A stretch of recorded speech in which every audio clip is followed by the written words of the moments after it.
That's not it. What's up, you guys? How's everybody doing today? Let me make sure I'm streaming the right way. Yeah, there we go.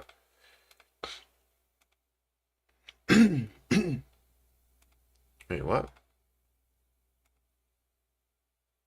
All right, I don't know what's going on here, but let me reload this. If anybody's watching this, make sure you hit the like button, hit that subscribe button. It's looking like I'm signed out for some reason. Ah, now it's telling me to sign back in.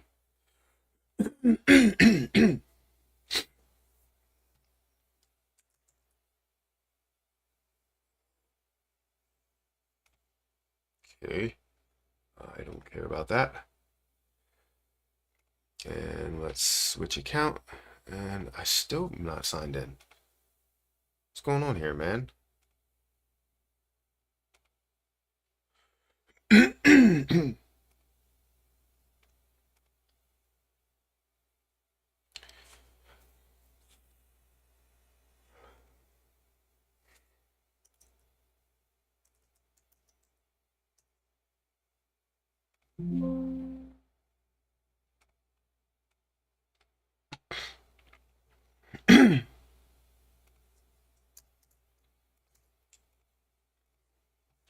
I can't see any of the comments, if any comments are coming through, because I mean, I don't have access to it. It keeps signing me out. Even though I'm signed in over here, it doesn't let me sign. I don't know. This is just weird.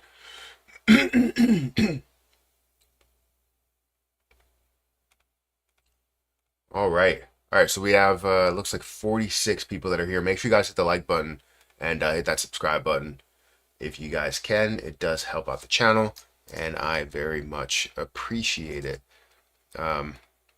If you do so. Also, if you want to check out my link in the chat, I just put a link for BTCC, which is a fantastic platform that I've been utilizing. I just was able to make, honestly, if I would have held on to it a little bit longer, I would have made like $500, but I made $250 on my last investment. So, on BTCC. So, and those are leverage trades. I do short-term leverage trades, some long-term, but mostly short-term. Do you stake your Cosmos? Yes, I do. I have it over in my Ledger wallet, and it's staked over there.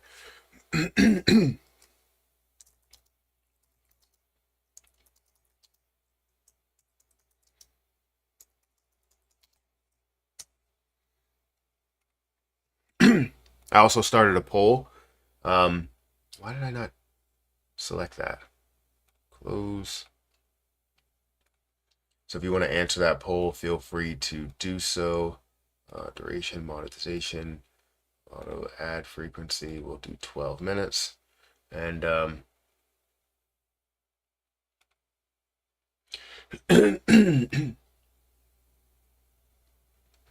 right. How's everybody doing today? How's your, honestly, your day been going the last couple of days, your week? Things look way up on cryptocurrency or in cryptocurrency because of different things that have been happening. You know, whether we're talking about an acquisition for Coinbase, or, you know, we're just talking about government news and support and adoption and whatnot. That's always a big deal. Let me get out of here, and we'll look at the crypto market in a little bit. Hopefully you guys can hear me. Let me know if you can hear me. Hey, Paul, how you doing?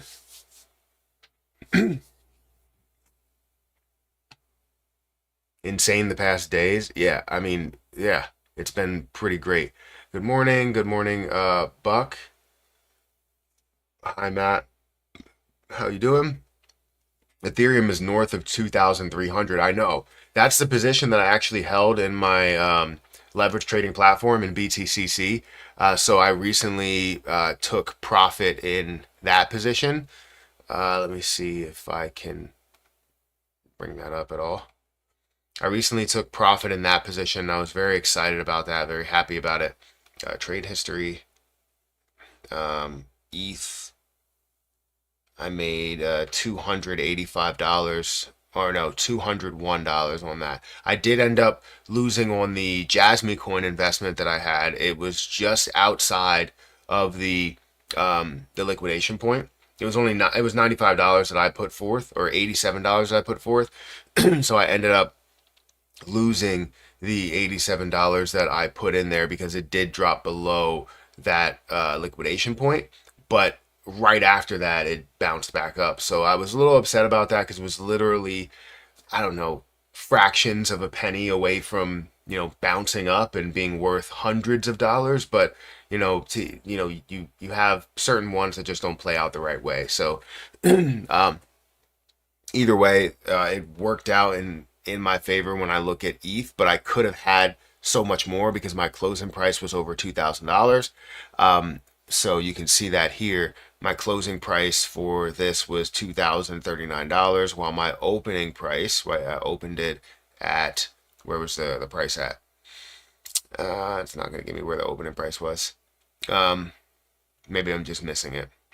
But either way, I could have had so much more if I would have closed it at $300. It would have given me a lot more. But I decided to take my profit. Profit is profit. I'm happy with it, especially with the fact that I lost on the JasmyCoin investment. I wanted to make sure that I saw that through and pocketed the $100. Now I can invest the $100 that I had in a gain and decide to do whatever I really want with it. So that's honestly exactly where I was going with that. Now I'm probably going to put like two $50 investments once we see a little bit of a pullback, or I'll probably short, which might not go my way, especially if altcoin season and cryptocurrency is going to continue to thrive, So not really happy about that last investment, but overall it's a net positive, so I'm not mad at it.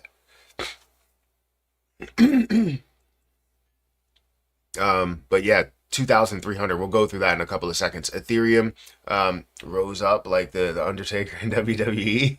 Yeah, yeah, that's accurate. Just like that. Toshi looking nice today, is it? I haven't checked it out. But yeah, it's been insane the past days. Sound is working. Thank you for letting me know. People are talking about Pepe coin. What's going on? I haven't seen much that's happened with Pepe. I mean, I haven't been super focused on it. But if I go into my watch list before we go into the entire market, Book of Meme is honestly leading the charge when it comes to gains in my personal portfolio. This is my watch list. Obviously, it's not my portfolio, but everything that I hold in my watch list, I do hold in my portfolio. So the Book of Meme is leading the way. You can see Cosmos running a little bit, which is great to see that back up to $5. JasmyCoin making moves and whatnot. But I don't really see much. I believe I had Pepe in my possession. I don't know why it's not showing up here. So maybe that's the reason why it's not showing up. Let's go ahead and check different movers. So Pepe is up by 33%. So yes, it should be leading my portfolio. I don't know why it's not, because I still hold it in my Coinbase wallet. I don't know exactly what's happening with Pepe. Let's see if we have Pepe news. But typically you just see those meme coins run just because, right? If it's that meme coin's time, it will run. Same thing with Brett, same thing with Shiba Inu, same thing with Dogecoin, whatever, right? Pepe Pepe coin sees dramatic comeback. Breakout target suggests 65% bull. Pepe the Frog explosion has brought attention back to the frog coins. I mean, it seems like it's just about the attention being there.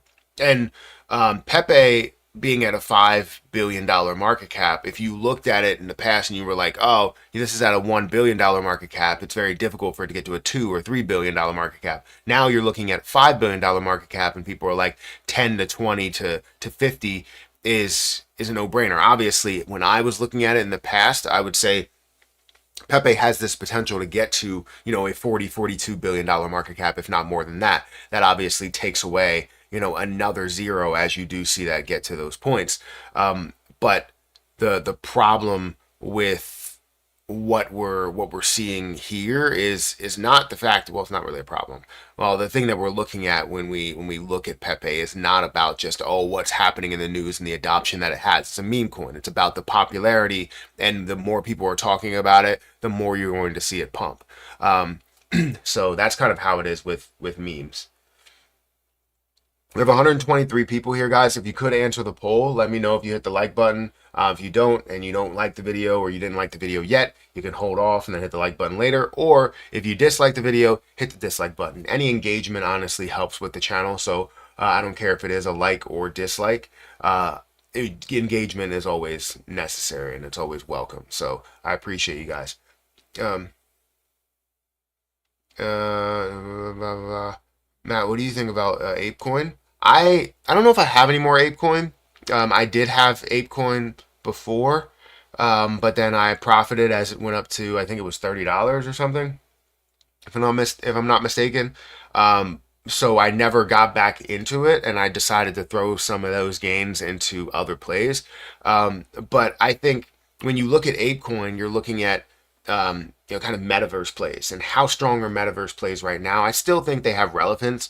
I think they will always have relevance. It's just now it's kind of in this bull run, it's the trend towards AI. So how do you if you implement AI into Apecoin, which again, I haven't done much research recently on Apecoin, so I don't know what they're trying to implement. But it's more on the metaverse side and building that kind of virtual space to exist in. And I still believe that that's a big selling point, and we'll see different spaces that are created, but you'll only see the top spaces that really get shine and get love. Like when you talk about metaverse, the first thing that I think of obviously is Meta, right? The different things that they're creating within their virtual place to live. But what other ones come up that are major players that are going to be bigger in this game, in this sector? So we'll see. We'll have to see. I don't know where Apecoin is right now, but we'll have to go through it in a little bit. JasmyCoin to $1, absolutely. Yes, if season wait. Yes, if season, I do agree, but Pepe is gathering a lot of attention, and some say it could go side by side with Shiba and Doge. I don't disagree with that, but also you're looking at the limitations of Shiba and Doge. What are the limitations of meme coins? I'm not saying I'm not a meme coin fan because I have meme coins in my possession. I have Pepe, I have Grok, I have Shiba Inu, I have Dogecoin, I have many other meme coins that are out there as well. But what's the purpose of a meme coin? The purpose of a meme coin is to, gather hype and give back to the regular investors that just want to buy and be a part of something where you can gain a lot of money. And essentially a lot of people can gain a ton of money through meme coins, but there's also going to be people that lose a lot of money, right? If there are winners, there are also losers. So you want to be a part of it early so that you're not one of those ones that goes, all right, if I'm a winner, I'm going to be a 100% winner, right? You want to be, I'm a 1,000% winner. I'm a 10,000% winner. That's what you want to see within your investments in meme coins. And it's not difficult to do. You just have to find them early, hold on to them, believe in them, and then see, and then also read the hype, because you got to sell at the right point. But yeah, I get what you're saying. I think it can go side by side with Shiba Inu. I still think Dogecoin and Shiba Inu will have long-standing lives where it will exist forever, and it will always have its hype. It will always have its peaks and valleys, while other meme coins may fall off the face of the earth and just not be as hype. They won't be gone per se, but they will not have as much as we move along into different bull runs. Dogecoin, Shiba Inu, and possibly Pepe may end up moving for the longest time, literally for meme coin nostalgic reasons. That's the way that I see it. So funny how fast greed and fear meter has flipped so suddenly within a week. Yeah, I mean, it went from being extremely fearful to now being 70% greed, which it seems like a large swing for not really too much movement. Yes, Bitcoin has moved a lot, and I wouldn't say the greed is there. The greed is there for Bitcoin, but the greed isn't there for like Ethereum or there for BNB or there for Pepe and all. There's so much opportunity for the ones that haven't moved, right? The altcoins that haven't moved. So why assume that, oh, the fear and greed index is all the way up here and it makes it seem like you're catering towards Bitcoin, which there should be a Bitcoin fear and greed index and then an altcoin fear and greed index. Coin market cap, if you're watching this, which I would assume you're not, if you are watching this, I would want to put a fear and greed index for Bitcoin and for altcoins so that you can know where the fear is for altcoins and where the fear is for Bitcoin. If Bitcoin is running by a massive amount and it's hitting a $2 trillion market cap, then obviously people are going to be like, all right, well, it's getting pretty greedy. Let me back off. But you don't want to do the same thing when it comes to altcoins where now XRP is run by like 5% or 7% or whatever, that's not at a 70% greed, right? We know that for sure. And there's also other plays that haven't really run at all during this time frame, and it still shouldn't associate it as being very greedy. How much will Jasmy be? I mean, my goal for what I would have different exit plans depending on the different things that get implemented. But my goal is somewhere between $1 and $1.50 for JasmyCoin. Now, there could be more because of different things, various things, whether it's holding a lot of cryptocurrency to the side, meaning that it's out of circulation, or burning or staking or whatever, right? There could be that portion of it where you could see a lot of supply that's removed. And if it is removed, then you can do a lot with, or you can see the growth of JasmyCoin by price as time goes on. But it could also be less, right? As you see, JasmyCoin, as you see different things that could be implemented with JasmyCoin, and then less maybe get implemented, less partnerships, less connection, less adoption, then obviously you're not going to see as much of a rise, which always makes sense to have an exit plan, right? I'm a person that builds an exit plan from where I see as a reasonable short-term level to where I can collect my initial investment and maybe some profit. And then I will continue to have my exit plan as time goes on. I'm not looking to hold 1 million Jasmy and make $1 million. Now, if I do, fantastic. But what I'm looking to do is be able to profit a decent amount from my investment that I put in. Because if you think about it, over the next 10 years, right? If I decided to put $100,000 into a stock market account, right, and put it into the markets, the broader market, I would expect to gain let's say somewhere around 100%, right? 10% per year. I would expect to gain 100% of the money that I started with in 10 years. So if we're looking at it in 2 or 3 years or 5 years in cryptocurrency, I should be happy with going from 4,000 to 40,000, right? I should be happy with that. I am. I'm not upset about it at all. I will gather more, but I will also hold out for some in the end because we understand what Bitcoin has been and what it has done. Ethereum, what it has been, what it has done. XRP, what it has been, what it has done. Going from fractions of a penny to multiple dollars. If you held from those points and you decided to buy a lot of XRP or hold a lot of XRP at those points, till now, you made out really, really well in the deal. But it doesn't mean that you needed to hold everything because it's difficult to hold. If you held 100 Bitcoin all the way up to this point and did not sell a single Bitcoin, now I would argue if you did not sell a single Bitcoin, you must have had a lot of money on the side to do with and just let that be. Or you forgot about it entirely until Bitcoin came up and now you're seeing more and more about it, right? And if that's the case, most people would end up selling that because of the fact that they had 100 Bitcoin instead of $100,000. It's a no-brainer, right? Take that money if you really want to, or take a portion of it, right? A portion of it is still millions of dollars at that point. So anyways, that's kind of what I look for when I invest into different plays. I'm always looking to create an exit plan, not only for Jasmy, but for everything. This is Matt, and you're looking for me to read it? I'm not, though. Who's Joey Face? Joey Face, come on, man. Don't get me to read that type of stuff. How do you feel about Memerium? And the launching in second quarter? I think I might have seen that or covered it. I cover a lot of things, so I'm not 100% sure. But I can't say what I think about it now. I'll have to go into it in a little bit just to check it out before I decide to bring it up. Arizona toilet bowl trader in the building. I don't know what that means. Any thoughts on, I don't know, a cash? It's been altcoin season when Bitcoin was at 15,000. That was the bull market. So the bull market started when Bitcoin was around, I think it was 17,000 was the low. Correct me if I'm wrong. I think it was like 16 or 17. But that's when the bull market started. And a lot of people didn't see that because other things that people were focused on weren't really moving, and Bitcoin was also moving consistently up, right? And everything else was kind of flowing the opposite way or just staying flat. And while we were focused on, things like JasmyCoin and XRP and Terra Luna Classic and Shiba Inu and all these things that weren't really moving, Bitcoin was consistently making those moves. And eventually we're going to see that dominance get depleted to where majority of that money that was invested into Bitcoin is going to start to flow into some altcoins. And when it does, we're all going to be very, very happy.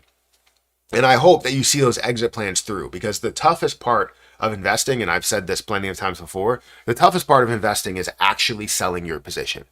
I've had so many times where it's very difficult to sell my position that I hold because I'm like, well, what if it goes here? And it's not about what if. It's like once you establish an exit plan and you start reaching those levels, you sell at those levels, right? Unless the only reason would be if you have something else that's going to be heavily implemented at that time. Like if you, before you even see it pump up, if you know that, let's say a strategic reserve or crypto reserve is happening and they have an announcement that they're going to use all the escrow for XRP and decide to hold that, meaning there's no more dilution in it unless you have something that goes on with the financial market, our monetary system in a way, meaning that you don't have any more dilution to it. So it should create a ton of hype. But anyways, if you have something big that's going to happen, that's the only reason that you can kind of shift gears a little bit, but know that you are taking a risk by doing that, because you could see a buy the rumor, sell the news type of thing where it's building up because of that rumor. So I say just stick with your exit plans, whatever you build that's realistic. Take your realistic, selling points, sell at those levels, collect your initial investment, collect your profit, some profit, and then sit on the rest and keep going about your exit plan. That's what I say. What do you think about timing altcoin season, or what do you think timing of altcoin season will be? BTCD having nice drops. What do I think the timing of altcoin season will be? Honestly, I really don't know at this point. I said that I wanted to see May as an aggressive month because it comes after tax season, right? Any year, tax season, people will pay their taxes and hold money and not decide to invest any more money. I did the same thing. I didn't really invest anything during tax season. And you see the kind of a little bit of a downfall of the market, but the crypto market is tricky to understand. Yes, it goes in cycles, and I expected May to be more aggressive. I said that right after April that we were going to see it more aggressive mid-year to the end of the year, and then into 2026. It depends how strong that it can hold those levels. So I think that's why I'm asking the question, is altcoin season right now, right? Is this the start of altcoin season? And for me, the answer would be User donated $2 through Super Chat. $Mog, fire. I'll have to look at it. I've heard of smog. I don't know if I heard of Mog, but I'll have to look at it in a couple seconds. But yeah, I would say my answer to that would be, yeah. I mean, it looks like we're approaching it. But the problem is that we're still seeing Bitcoin's dominance very, very high.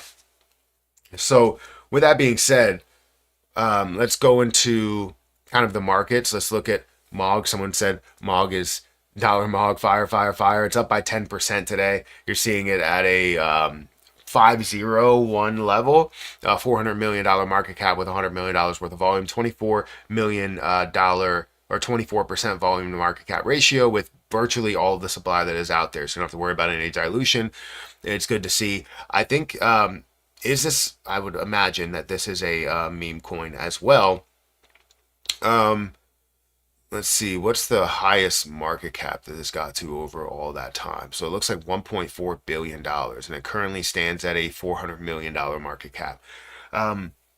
Yeah, it's moving a little bit. That's up a lot over that time. These are the type of plays, like if people want to make money from a meme coin, like you want to find an opportunity to get in early. Yes, even getting in somewhere around here before it decides to break out. I don't know exactly where that was. Let me look at, it says the price movement from that point, so it just didn't track the market cap early on. So if you look at the prices, you're going to see very, very low prices throughout this entire time, throughout 2023. Those are the type of opportunities that you want to find. It's just so difficult to find them because there's so many meme coins. Who knows what's going to go from a, virtually non-existent market cap to an absolute banger of a meme coin, right? So, and then we're talking about prices that are moving that far, like not necessarily just talking about the market cap. We're talking about the price that's moving in an aggressive manner, which is fantastic for you because it makes it simple. All right, anyways, the market where it stands right now, it's currently sitting at I know they changed this up a little bit. So the market is sitting at a $3.27 trillion market cap. It's up by 5.7%, which is great, right? This is an insanely bullish day. If we looked at this compared to the stock market, if we see a 7% rise in the entire market, that is absolutely phenomenal, right? We look at the volume, we're up 73% to a $207 billion day, and Bitcoin's dominance has decreased a little bit. It's at 62.7. Ethereum's dominance has, I believe, increased 8.6% as of right now. We need to see more of that. If we scroll down here and we look at Bitcoin, it's up by 3%. We look at Ethereum, it's up by 16%, 25% in the last day. That's where you're seeing that dominant shift into this. Tether is also up to I guess it's pretty standard, $149 billion market cap, while XRP is kind of making its way, chipping its way away from, the overall market cap, trying to push up to a higher level, $138 billion market cap, $2.35 right now. Volume, 7.1, almost $7.2 billion. Phenomenal. BNB is up by 3%. Solana's up by 8%. Dogecoin, meme coins, it seems like they're making some pretty good moves. It's up by 12.8%. Cardano, 10%, just shifted. 8% for Cardano, 4 or 5% for Tron, and some others that are also up. Avalanche up by 11%. That's great to see with all the Avalanche that I do have. Shiba Inu 11%, 6% for HBAR, 17% for Hype, because we're all hype, and Litecoin's almost at $100 per coin, 7% up in the day. It's dumping right now. I can see some red in the last hour. If we look at the last hour, Bitcoin is slightly down. Ethereum is down by 1%. XRP is down by about 1% in the last hour. So it looks like in the last hour we're seeing a lot of red. And people are, I guess, not only waking up, but getting into the market, seeing what's happening, and they're like, oh, you know what? Maybe I'll go ahead and take some profit. It's always great to find that, especially if you're leverage trading. Speaking of leverage trading, if you guys want to use my link for BTCC, feel free to do so. It's in the chat, at the top of the chat. 10% deposit bonus when you use my link. Also 40% lower trading fees, 10% up to $10,055 worth of extra bonuses. 500x leverage that you can do, up to a 500x leverage, and you can trade up to 300 plus cryptocurrencies. I've been using it for 8-9 months or something right now. I just put through 2 trades. I did lose on my JasmyCoin trade, just barely, as it did get liquidated. The closing price was 14.593. 1.5 cents or so. But I did make money out of the Ethereum trade that I had there, so I ended up making up what I lost there. So the $87 or $97 total that I lost there, I'm not upset with that because I did make $100 over. I did take profit off of that. I should have probably taken profit a little bit later, but I still am happy with the fact that I took profit and I have a gain overall. The only reason I did take that profit was because of the fact that I lost in the JasmyCoin investment, and I wanted to make sure I got my initial investment from there, as well as what I lost in JasmyCoin, and now I can put the $100 or so that's left as profit, and I can use that as different leverage trades for like $25 here and there. So yeah, I think ETFs and Tuts calls it delay in altcoin season this cycle. I bet this cycle spills over second quarter 2026.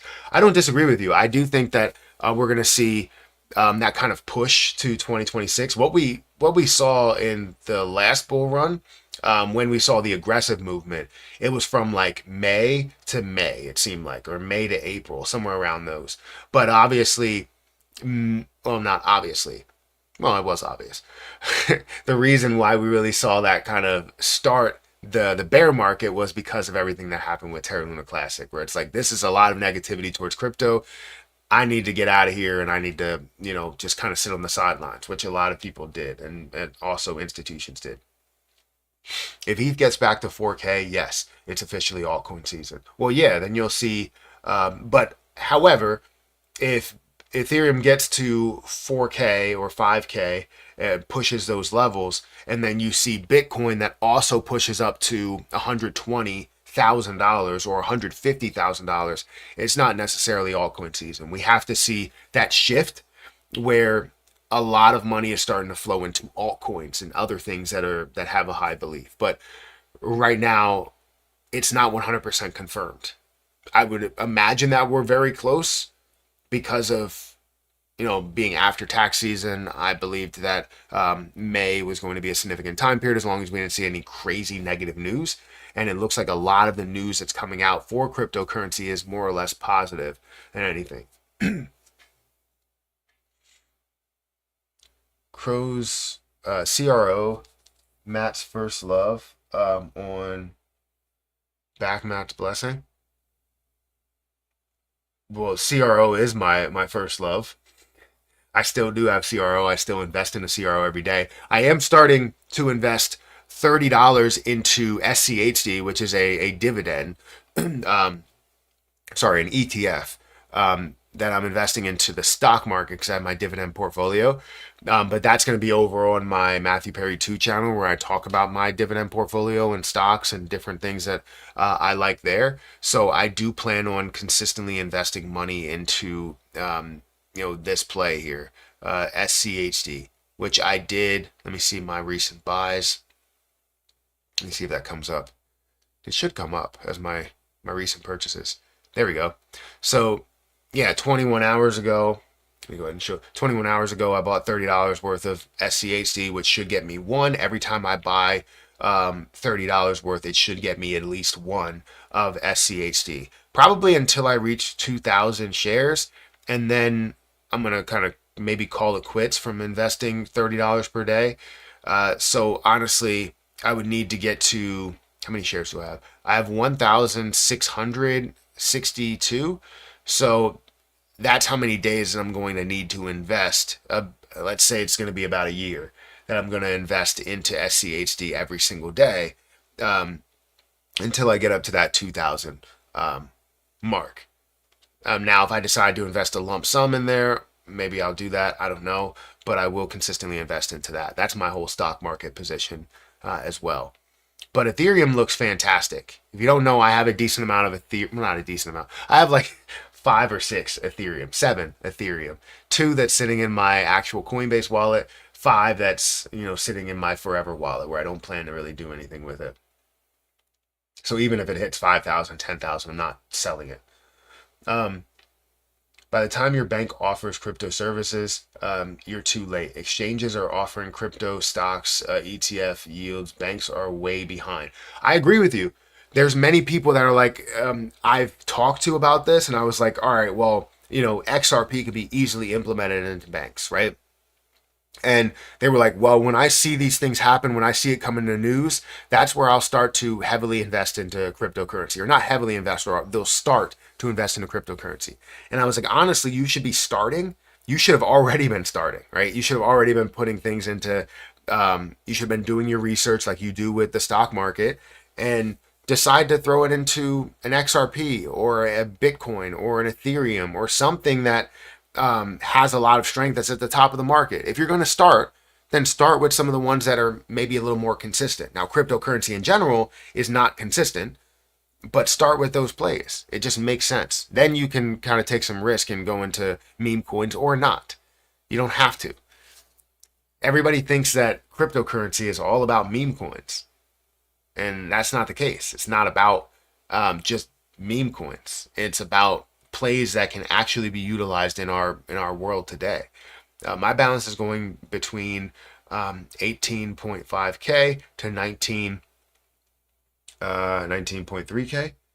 Really, is that what you're saying? 19.3, because it says 19.3K or 193K. That's a large difference. Really just have XLM, XRP, maybe between 2K between a few other coins. Well, that's good. I mean, always look to diversify because as you're in XLM and XRP, essentially you're investing into sort of the same type of coins, if that makes sense. But when you invest into other things, maybe like a BNB, what it could be, or an AVAX or something, you're investing into something that's a little bit different, that has use cases, but in another area. Trying to think of a thing. Like if you're investing into tech companies, but you invest in the different types of tech companies, like a Tesla, that's a tech company, but the things that they're implementing are different than you investing into Meta, right? So you're investing into kind of the same sector, but at least investing into different things that could have another impact on the world, if that makes sense. Good morning, everybody. Good morning to you as well. I feel like this cycle is opposite of expectations. I mean, it seems that way. If people expect it to run, they're going to wait and sit on their hands until it does run.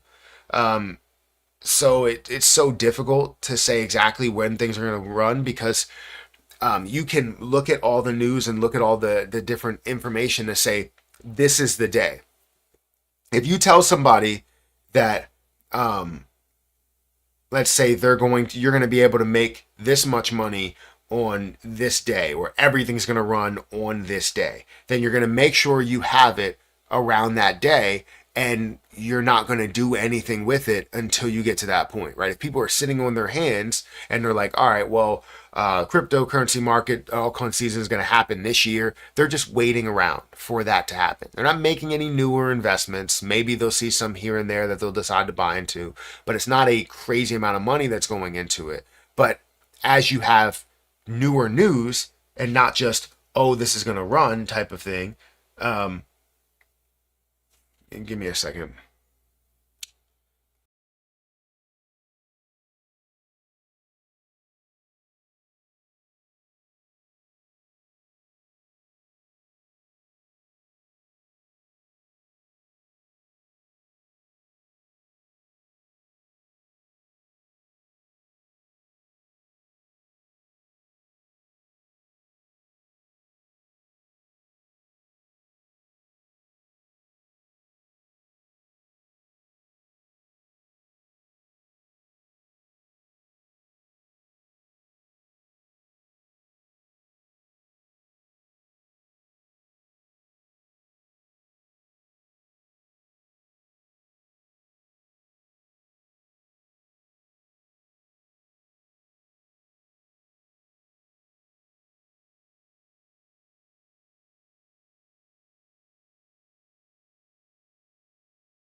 All right. I think we're good with the audio. Sorry about that. I just had to take that phone call. But yeah, someone asked me to to look up this play as I was on the phone, and it's currently. I looked at it maybe a couple of times because people asked me in the comments, and I was always wondering like, oh, was this one of those plays that people tend to talk about constantly because you just have a spam type of thing. But no, it was just a couple of comments. It does sit at a $140 million market cap. I've heard people talk about this $22 million volume day. I'm not saying that is a great, not saying that it's a good play. I haven't actually looked into it, but it looks like it seems like this is migrating to ZBCN. Have no idea like not what that means, but just like the detail behind it. So yeah, that's where that stands. And how's everybody doing today? What are you guys looking at specifically? Are you guys looking at plays that you already have, or do you have anything that's on your mind that you're looking to buy currently? Can't hear anything. Yeah, I know. Can't hear anything. He's doing something. Yes. Yeah, like ghost groups. I'll pick up the chat from here, guys. Go check their partners and affiliations and saying I'll have to take some time to do that, but I haven't. I'm not going to do that now. So XRP to the moon, maybe. Also, what are you drinking tonight? A local IPA? I don't think so. What's today? Friday? I'm not really drinking anything. I don't even know what we're doing, honestly. I think it might just be a standard family dinner. Like, that's just how weekends go for us. Things have to always be exciting. Like, we have to do something maybe extra. Maybe we'll go like roller skating or something. That would be cool. I'll have to call somebody to see about that.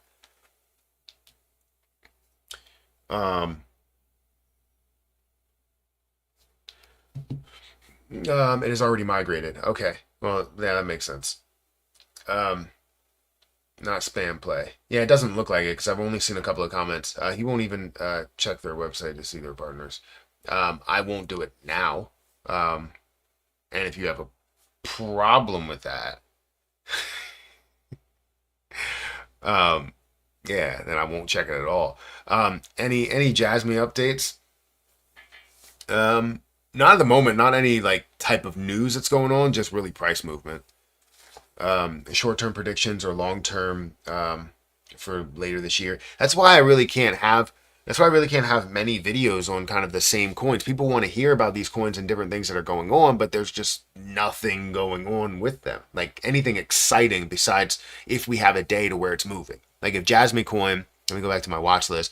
If JasmyCoin is moving by 5%, that's where people are excited. If JasmyCoin is moving by 10, 20%, people tend to get excited for it. Right now it's up by 10.4%. But other than the price movement, other than seeing this movement here, there's not really much information to really go off of. Price predictions, obviously I can give you those. They don't really change much. But I would like to make videos on these topics constantly. But I sometimes don't even see the point where I'm like, I can't say anything more than I haven't already said. But people want the videos, so I produce the videos and talk about it and make sure that it's still in the news, still in the conversation. But yeah, JasmyCoin is up by 10.4%. We're seeing it at a 1.8 cent price, almost a $1 billion market cap. $88.6 million worth of volume. And that's a 110% increase in volume while you're looking at a 10% volume to market cap ratio. So really not much that I haven't already said. The popularity continues to be there. The only thing I guess I could probably talk about maybe in another video is the fact that we got to 92,000 holders, and I can't wait till we get to 100,000 holders because that's a big deal. That's a huge deal. And then we can see the growth from there. It's just like making $100,000. When you make your first $100,000, that's where you start seeing that growth. That's where you start seeing that movement. Do you think HBAR will hit $1? Do I think HBAR will hit $1? I mean, I think it has the potential to hit $1. I don't know.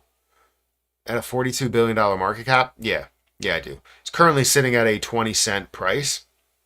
I do see HBAR hitting $1, if not multiple dollars. At a 42 to 80, HBAR has a lot of popularity. And not really to mention anything on the utility side, but just looking at the popularity and the amount of people that talk about it, that want to hear about it. HBAR has a lot of popularity. I made a couple of videos about it. I haven't done anything more than that, but they're still really good performing videos. And the reason why is because HBAR has the level of interest and popularity that you want in a cryptocurrency. I've said this many times before. You can have amazing utility, but if you don't have the popularity, you're going nowhere. You can have horrible utility, but if you have the popularity, you can go somewhere, at least for the short term.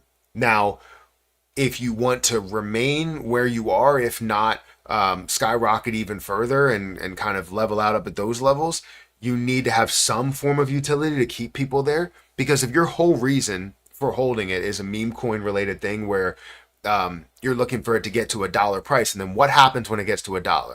Because the conversation around, let's say Shiba Inu getting to $1, what happens when Shiba Inu gets to $1? Actually, better question, what happens when Shiba Inu looks like it's approaching to get to $1, right? 75 cents ish, maybe 80 cents. What happens? People sell because they're either making hundreds of thousands of dollars or multi-millionaires at that point.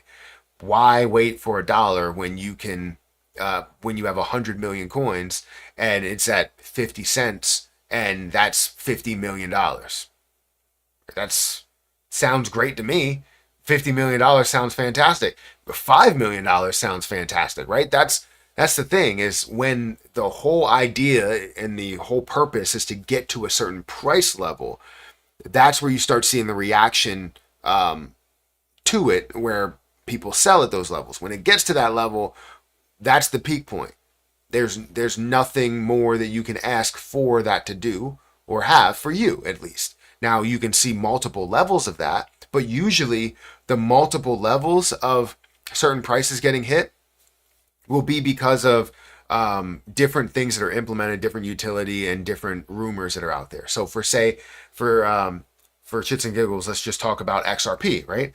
XRP, in just understanding what XRP does compared to others, yeah, you can see the potential in XRP getting up to a $100 billion market cap. But then you see the potential for banks to be associated with that. Oh, well, now not 100 or 200, you're looking at a $250 billion market cap, maybe even $500 billion market cap. Well, now you look at governments that could hold a reserve, and now you're like, oh, you know what? $1 trillion market cap is where it's going. So the different levels of where that's going to get to, once it gets to those levels, that's the plateau, right? That's where it sets, it builds new ground, right?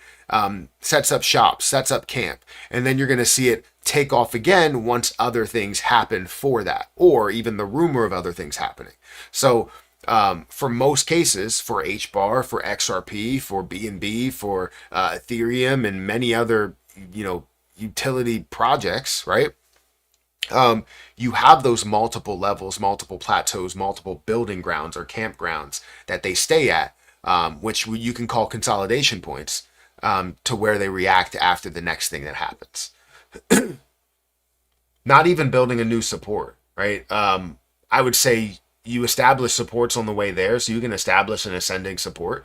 You can also establish a previous support level or a hard support level that could potentially be lower than where the plateau is.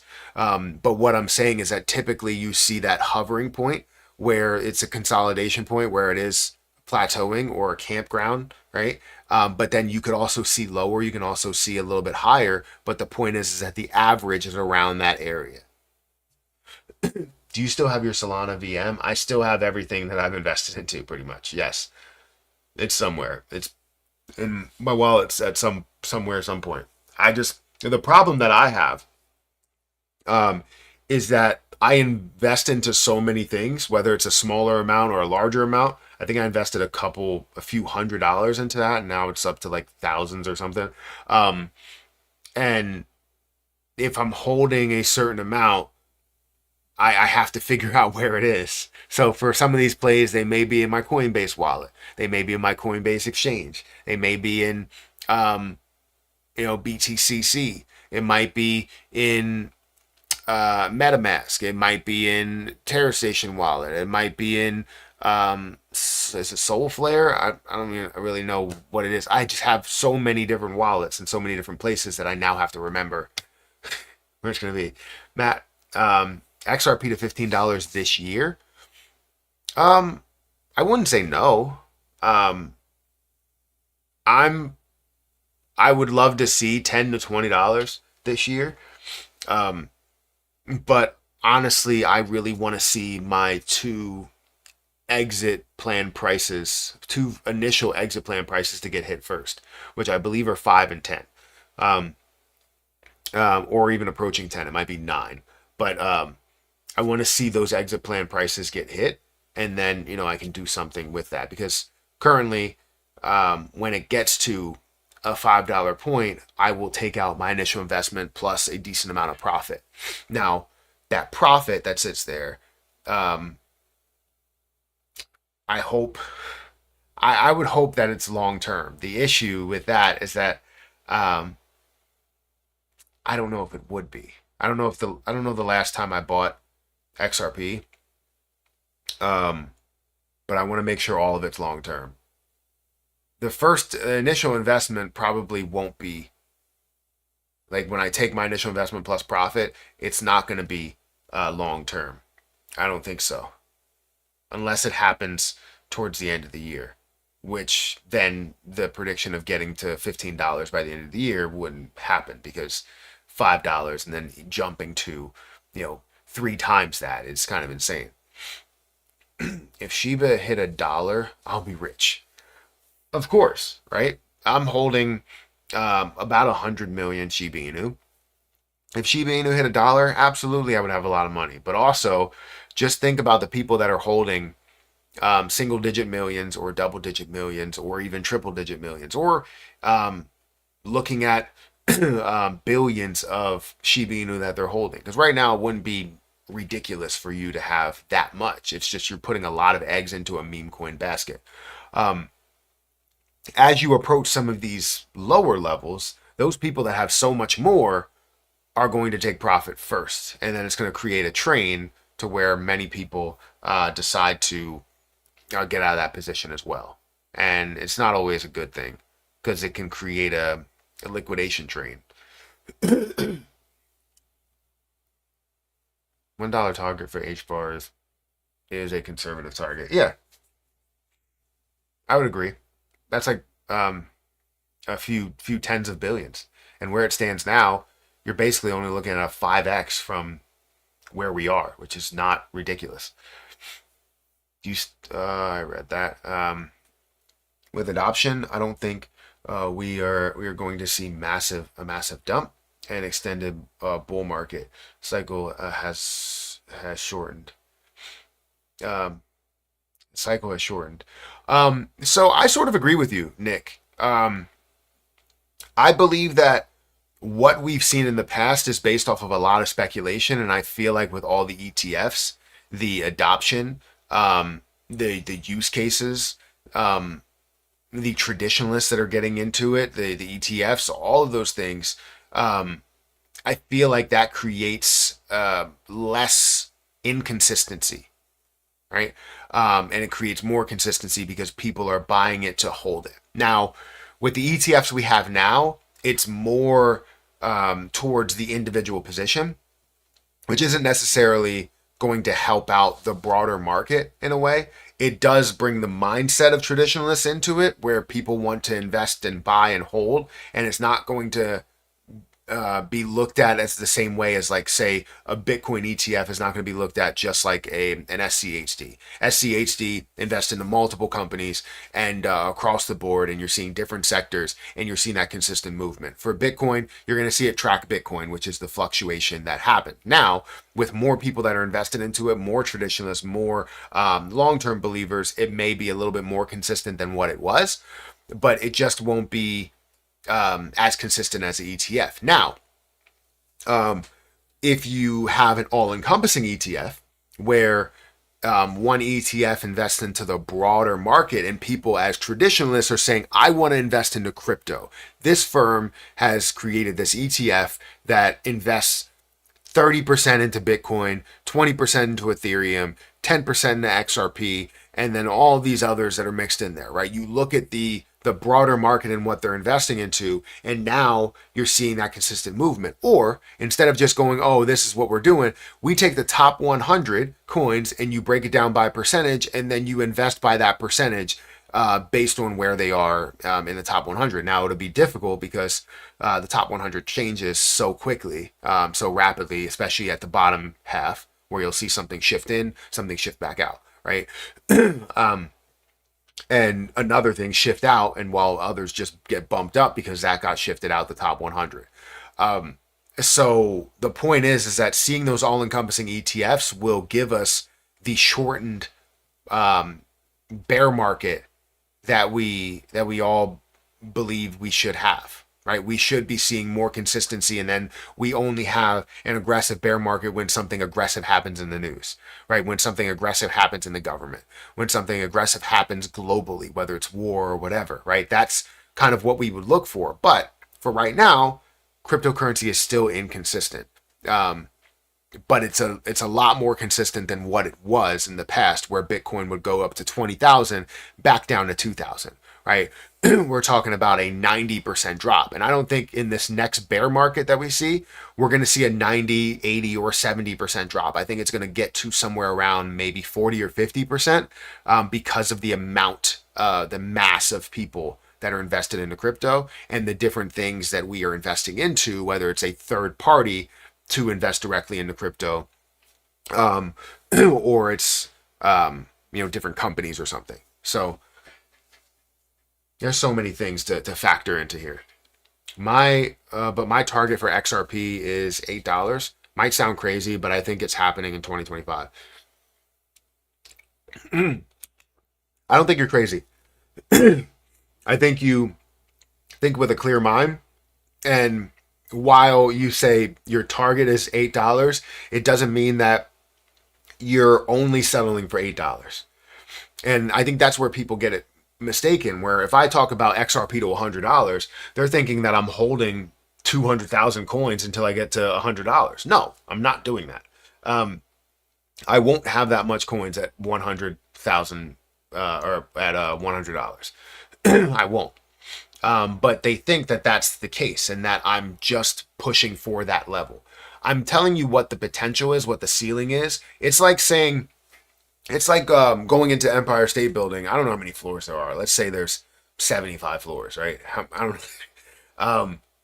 Just because you've never been to a floor above 50 doesn't mean that they're not there, right? You're going to eventually get there, obviously, as you work your way up and become an executive or whatever, or work for a certain company. I really don't know how that works. Like, I don't know if the top floor is like the CEO of the world at this point. But the point is that just because you haven't seen those floors doesn't mean it doesn't exist, right? It's going to take time to get there, and I think we can find ways to get there as we see different things that are being implemented. But you believe in it. You believe in getting there. And it doesn't mean that you're putting all of your eggs in one basket and getting to that point, but you're trying your hardest to believe in that and still trying to accept gains so that you can profit in the short term and be considered profitable in the short term. Guys, we have 143 people here. If you can hit the like button and hit that subscribe button, I would greatly appreciate it. Also, again, if you want to check out my link for BTCC, feel free to check out that link. It is a fantastic platform that I've been able to utilize for 8 to 9 months. You can get a 10% deposit bonus when you use my link specifically. You can also leverage trade up to a 500x leverage. Now, I do not recommend a 500x leverage. I've done it 3 times. I've been profitable every single time.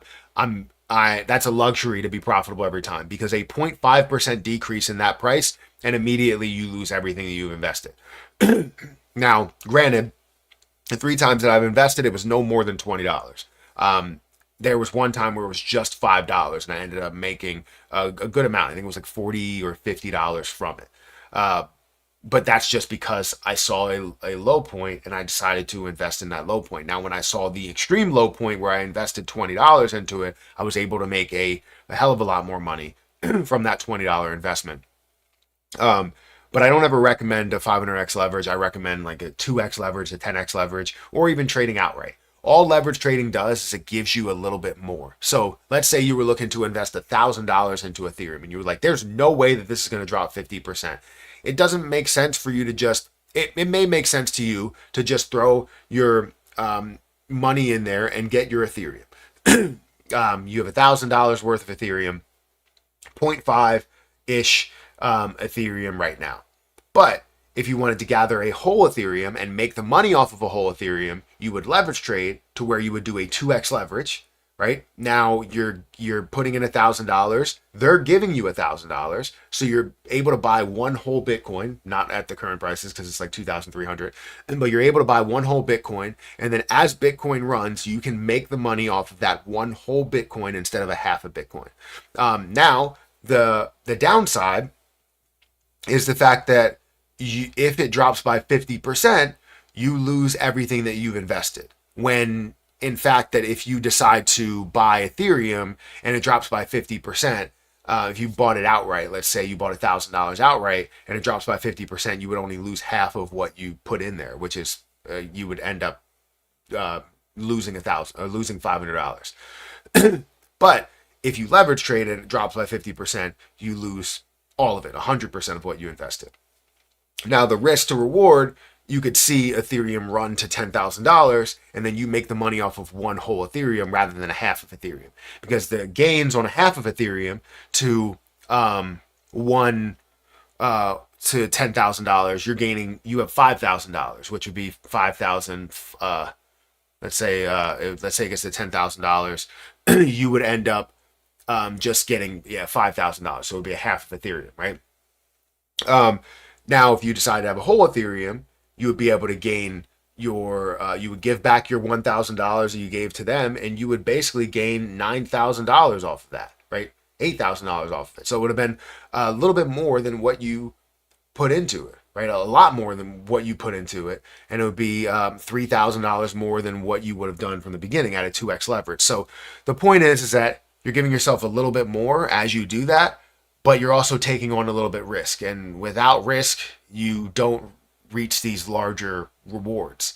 So obviously you need to do your research. And the more research that I do, if I have like $500 that I'm like, all right, I want to do it for the long term, I'll do a 2x leverage. And then I'll see Ethereum run to a way higher level. And I'll probably do a 2x leverage on Ethereum soon. I don't know. Well, I'll have to check that, or I'll do a 2x leverage on something else. But if I'm looking to take a little bit more of a risk, I'll do a 10x leverage on something and make sure that I do my research into it and you know, my technical analysis and all that stuff, and I can make money as we move along. So anyways, check it out if you want to. You can trade outright, you can leverage trade, you can also demo trade on this platform. So if you wanted to go over here and you wanted to just demo trade and say, I want to make money off of Ethereum. I think I have an Ethereum position over here. Yeah. So I put in a position, and this is how much money I would have been able to make if I would have just done this from the start. This is a long-term position, Ethereum, where I took it out on an average price of $1,500. It's currently at $2,300. I did a 3x leverage for I used $1,034. I was able, just from that movement, I was able to make $1,534 in profit from that 1,000. So now I'm sitting at $2,000 if I wanted to. Now, the issue with this is the fact that I can sell right now, or I can just hold out and let it do its thing. Because if this drops by 33% from this level, I lose everything. But what's the likelihood of it dropping from 33% from this point? It would have to drop to about $1,000. So the likelihood is unlikely. Now, if it does happen, then you lose everything that you put in there. If it doesn't, you gain thousands of dollars. So anyways, this is just a demo trading platform anyways. So I'm a little upset that I didn't just hold out and play it for more of the long term. But, you know, you learn things as you go through your strategies. So Yeah. Now this balance from 100,000 to is to $101,524.80. Anyways, go and check that out if you guys want to. Link is in the top of the chat. But your math sucks because it's higher than $468 billion market cap. They added to the XRP supply every week. Bonehead. Oh, so understand that XRP supply is capped at 100,000. Well, technically it's 99.9 billion coins. But yes, they do add to the overall supply. It's usually a roundabout number that I'm doing that just because it's not known exactly how much is there. It should be added to where 1 billion is added every single month, but it is capped at 100 billion coins. So while you're still looking at that, even if you factored in the 100 billion coins, you're still looking at a $10 price at $1 trillion market cap, which I believe easily it can get to. Easily it's going to get to a 1 trillion, if not multiple $1 trillion market cap. So whatever. If you want to come through here and say whatever you need to say, then say it. Market... XRP supply is not capped, and of course, the 1 billion plus every week. CoinGecko shows it. Yeah, I know this stuff, buddy. I don't make up numbers. Guarantee you will come. You will be one of those guys that gets wrecked in the bear market, back to back. Me, Eric. You're talking to Eric. Maximum total supply is 100 billion. It's deflationary. The supply is actually lower over time. Yes, that's true. But the XRP supply is not capped. It is capped at 100 billion. They add every week.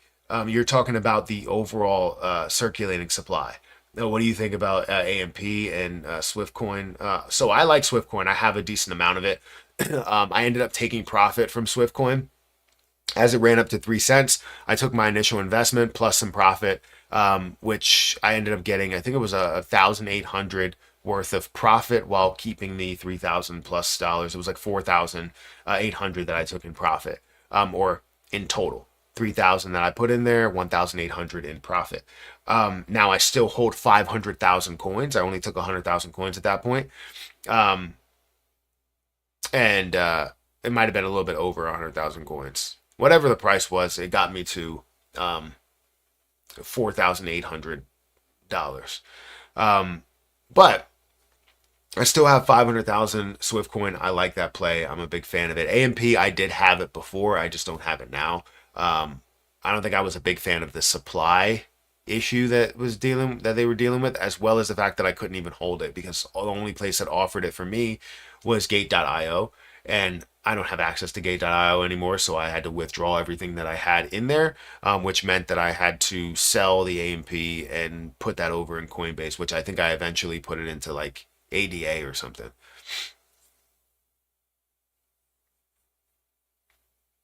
XRP hype is over. I told y'all that when it topped at 6 months ago. I guarantee you're not going to be here when it reaches a level of $4 and $5, and you're going to be like, oh, well, whatever. Now it's at its point. Now you're going to lose all your money. It's whatever. You're one of those people that missed out on the opportunity, or you sell a little bit too early. You're the same person I've seen where people said the same thing about Bitcoin, a ton about Bitcoin, a ton about Ethereum, a ton about even XRP at lower prices back in the day. It's just, there's always those people. And if you're going to be one of those people, then be one of those people. That's who you are, right? But if others want to take the chance in being wealthier and being a part of something bigger, then let them, right?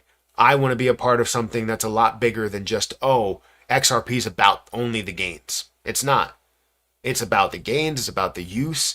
It's about the implementation in crypto in the real world. It's about so many more things than just, hey, I'm looking to make a crazy amount of money. Yes, that's the kind of selling point to a lot of people.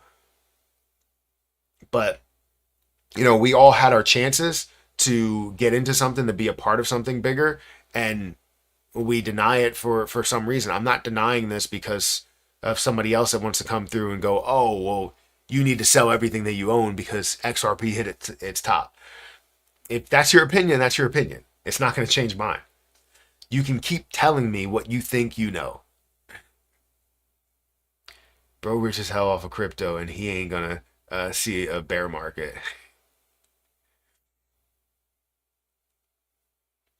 How up can Ethereum, can ETH this year, 10K? Can it reach 10K? Yeah, I believe it can. I believe it should, honestly. We haven't seen an altcoin season, and Ethereum should be kind of leading that way. But depending on what happens with XRP might lead the way. We'll see. I do think that XRP is going to pass Ethereum at some point, and it's going to be the number one cryptocurrency in the world and pass Bitcoin. That's my opinion.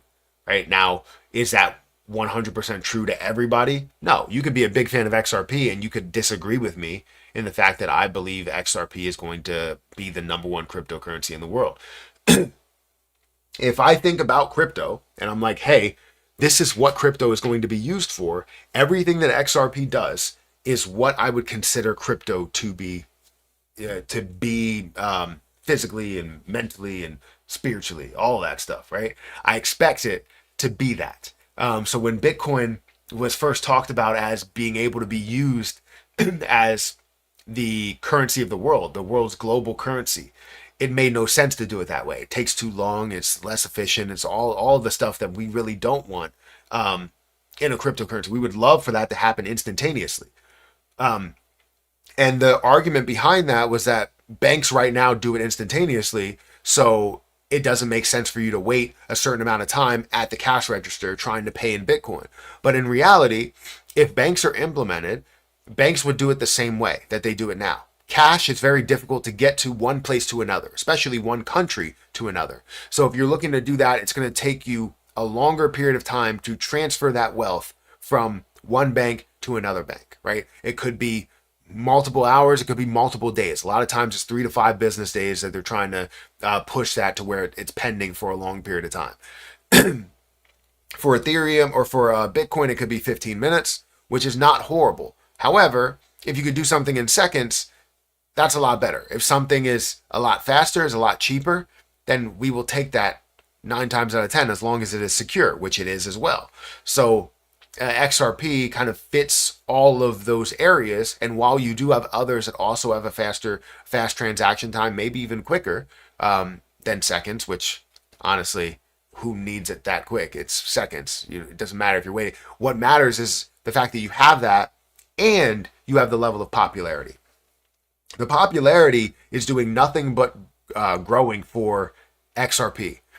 And because of what happened with Ripple versus the SEC, that made it an absolute household name to where people know Ripple is, they know what XRP is, just like they know what Bitcoin is, just like they know what Ethereum is. They know XRP more than they know what BNB and more than they know what even Tether is.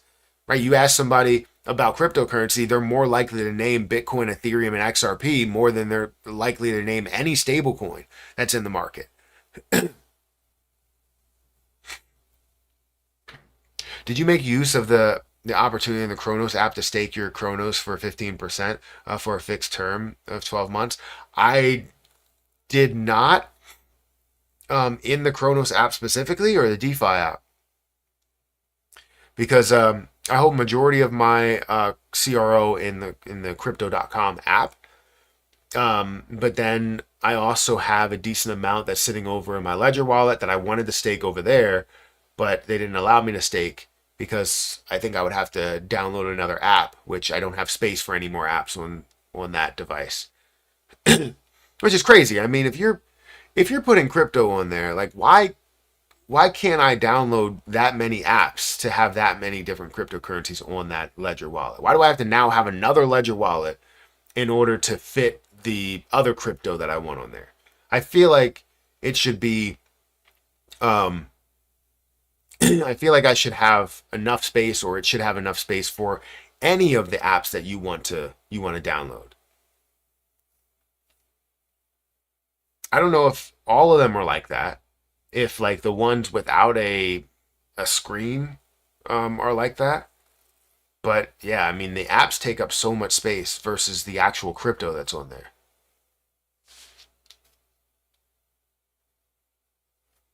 Give me a second. Got another call.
All right. So this place that I'm not dealing with is like fraudulent. Like I swear, everything that they do is just like they're moving with just fraud intentions, right? So let me call out the name, Bell Mitsubishi, right in New Jersey. If anybody knows what it is, or any, honestly, I haven't had a good experience with any Mitsubishi dealership. It just hasn't been good, right? So it's not my car. I have a Tesla. I'm not worried about that, right? But it was my brother's car who honestly got kind of conned into a horrible deal, like a really bad deal.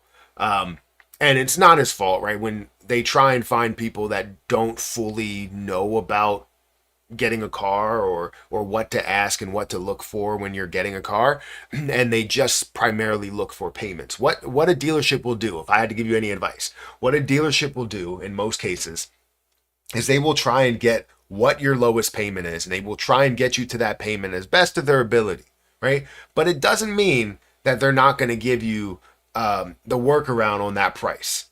And the one thing that I look at, I never try and go for, it looks like we're getting some scammers in here anytime we have a mention of these coins. Looks like we might have to go to not subscribers only, because we are on subscribers only. Give me a second. It's just people that are saying the same thing about the same coins. So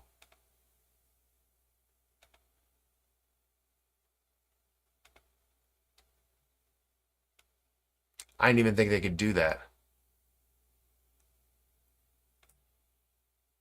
I didn't even think they could do that. All right, we're going to members only for right now. We're going to have a members only live commentary approved users. No, that's not working. I don't have any members that are a part of it right now. There's no members in the chat, but there's these scam comments that are now coming through the chat, which is freaking ridiculous. So it's going to be a members only live stream, and all of my videos has just been approved comments.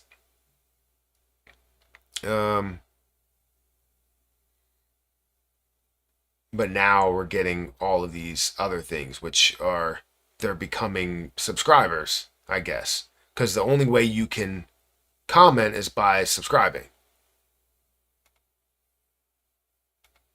So I guess we'll just get a bunch of subscribers, because I'm going to keep hiding user on this channel. That's what we're going to do. Hide user on this channel. All right, anyways, before we get, we'll open it back up at some point. But what I was saying was that my brother got a horrible deal, to where what they will do in these dealerships is they will they will ask you what your payment is, what the payment you want, and if it's $500, $600, they'll try and work for that $600. They'll say, you don't want to pay any more than that, but they will kind of screw you on the overall price of it, or the overall balance of it, and how much interest you're going to pay. So know that I talk about credit all the time. I have an 820 credit score with very, very little debt, if anything. I think it's just my student loans with a high amount of income. So my interest rate should be the lowest you could possibly get, like lowest you can get through whatever bank they have. Now my brother was like, hey, can you co-sign for me? Because then it'll lower my interest rate and everything. And I was like, all right, well, I could do that. Just send me over the details. And he was like, I don't have the details of everything that they're offering. I was like, well, how much is this car? How much are you financing? And it was supposed to be $29,000 from what they showed on the website. Apparently, he told me, he was like, it's going to be $29,000. He was putting $7,000 down, right? You do the math. He was putting $29,000 and he was putting $7,000 down. And then he told me he was going to finance $32,000 of it. And I was like, what? So it started at 29, you took 7,000 away, but you're financing 32. I was like, make it make sense for me, please.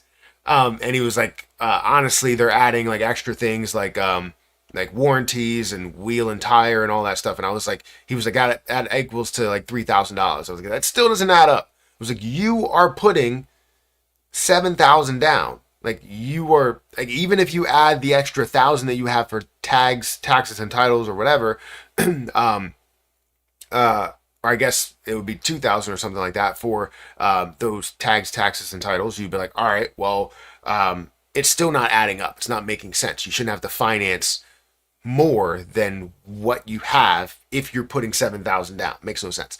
So then I called the dealership and got all this information. Apparently they're adding like an extra inspection that was like $5,000 and I checked the end balance and for some reason it was like 47 and then on the paperwork it was like 55 and I was like, all of this just screams shady deals. All of it. And then come to find out, I was like, all right, if you can take those off, it would make sense for you to get the deal. Apparently none of them got taken off. He got a lower payment and he was happy with it. And I was like, that's not really the best deal, but whatever. You make your mistake, you live with it, right? You pay it off, you do whatever you need to do. Because some people, you fall in love with the car. But then I go and get the paperwork and apparently it switched. Apparently I'm the person that's the head financial person on the car. So it's financed through me, and then my brother is the co-signer. I was like, where did I approve this? Like, I don't even know what's going on here. So now I tried to call them multiple times, and they're always, the person that would deal with the actual thing, the sale of the car, is away from their desk every single time. I called them, left a message. I told them, hey, you can give my number to him or whatever, like give the message to him so that I can talk to him. Just trying to get some information. We're going to refinance it anyways, but I just want to get the information why that got switched. And it seems like it's just fraudulent. Like they wanted to put a person that's more reliable to pay it back as kind of that lead person. Either way, it would mess up my credit if that's the case. But it makes no sense why they would do that and why they would be shady. And now they're being shady with not answering the phone back. They're not that busy that he's always away from his desk. I've called like 7 times. So it just irks me that these dealerships do these shady acts and they rip people off, and not to mention the interest rate that he gave me, apparently, because he put me as the lead person, he gave me was a 15% interest rate. Please tell me, in what world am I paying 15% interest on anything that I get? Like, that's crazy. That is wild. And I was like, what bank is approving 15%? I was like, can you just give me the breakdown? And unless I speak with Jared or finance, I can't do that. So, and finance's mailbox is full. Jared's mailbox is full. They don't relay my message to anybody because I feel like the entire dealership is completely shady. Anyways, I'm going to turn this back on because I got rid of a lot of the comments. Well, I was trying to. And it just got me a little hype right now.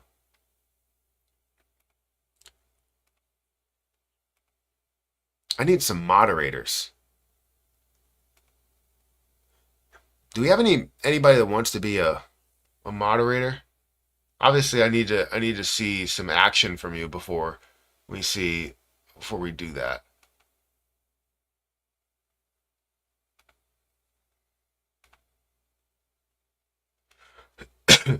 This is crazy. That they can come through and become subscribers. Like they set an algorithm now to become a subscriber. And if they're just creating accounts to do that, it's wild.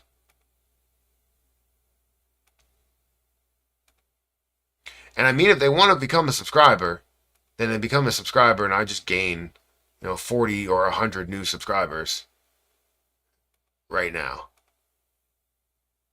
Like that's the only way, is if they are subscribed. Right? And if I hide user on the channel, then they can't do anything more. Let me just take all of them away before we head into this. Okay. So now that should be good. If any more come in, I'll get them out. We do subscribers only. All right, so it should be back open. I apologize for doing that, but I just wanted to make sure that I got them out before more comments came in.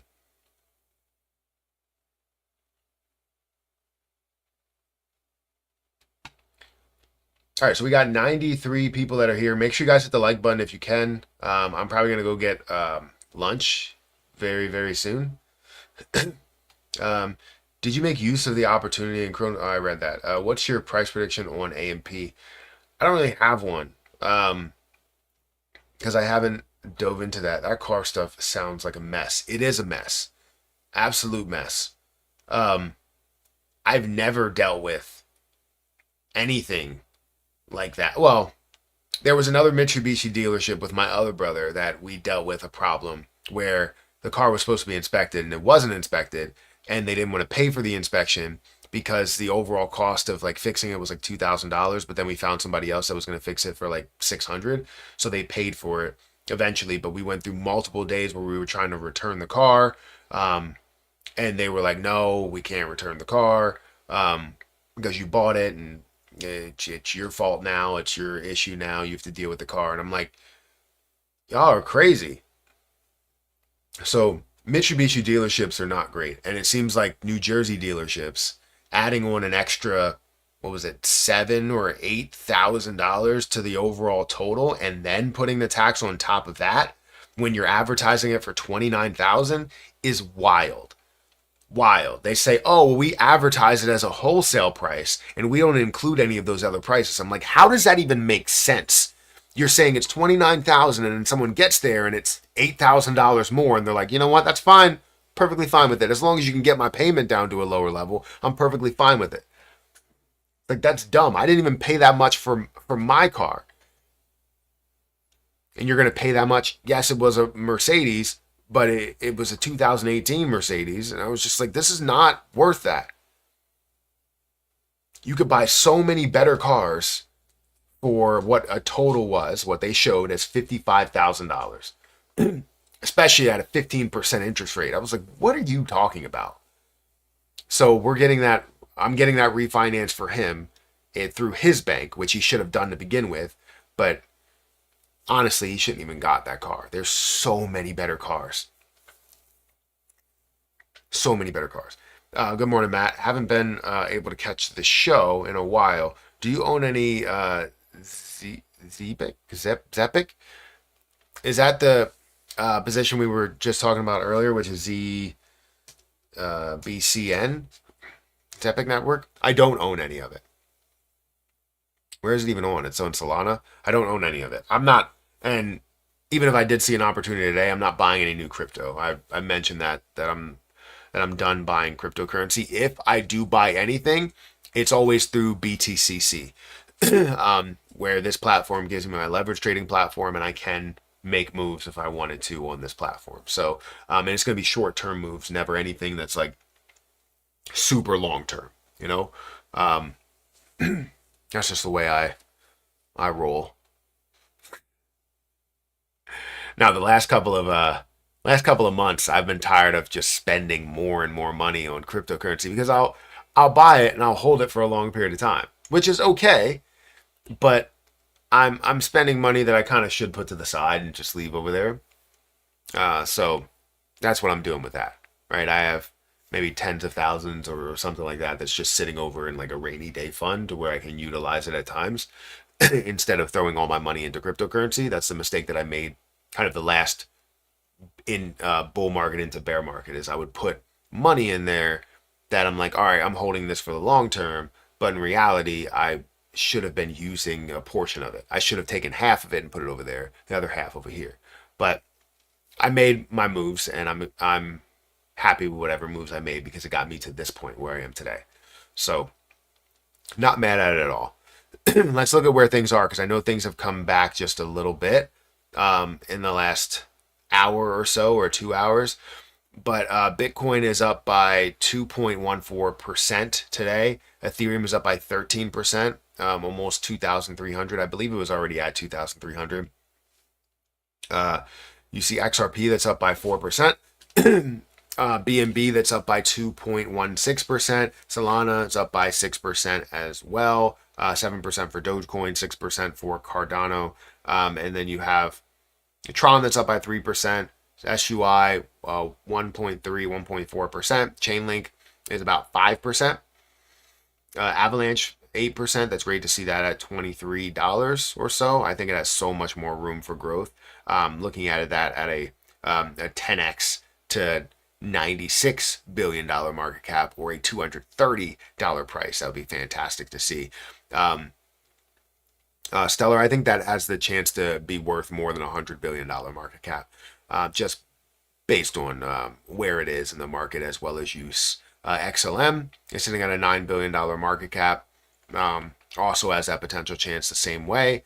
Hype is up by 12.5%, 3% for a ton. Litecoin is almost at $100. I don't know if it did reach $100 in the last day. Let's check. So the high point was $101.34. I'm not looking to sell it at $100. I believe Litecoin can get to multiple hundreds, if not $1,000 or so.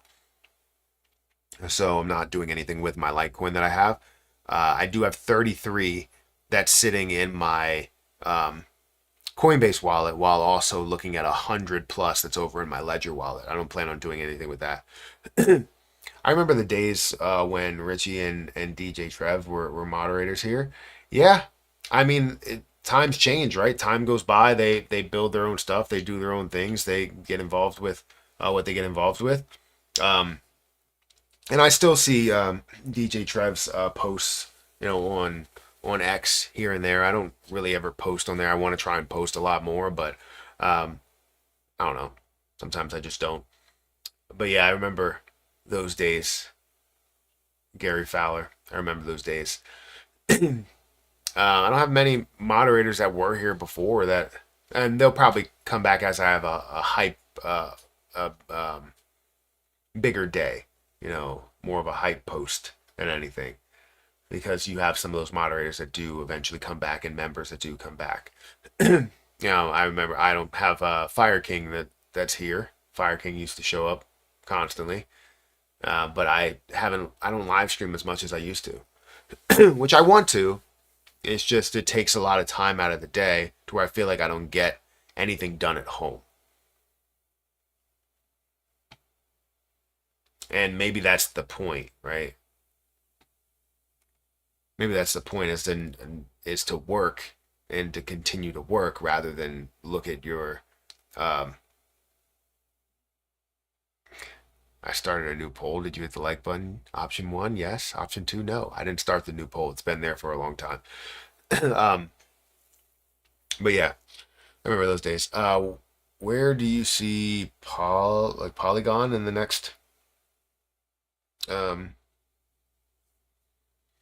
altcoin season?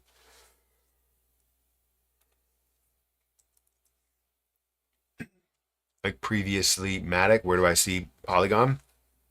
The Polygon's at a $2.6 billion market cap at 25-cent price. I see that a lot higher than where it is right now. Multiple billions of dollars worth of a market cap, well over a level of $1. I don't understand why this is even this low. But yeah, it has a lot more potential than what you see here. Like these prices sitting at $1.27, and that was in 2024. I expect to see way more growth. And honestly, this has been around for a longer period of time. I guess maybe since it changed over, that's why it's showing that. It's been around for a lot longer than just 2 years. But market cap wise, you saw this at a $5 billion market cap. I expect to see this at multiple tens of billions of dollars in the altcoin season.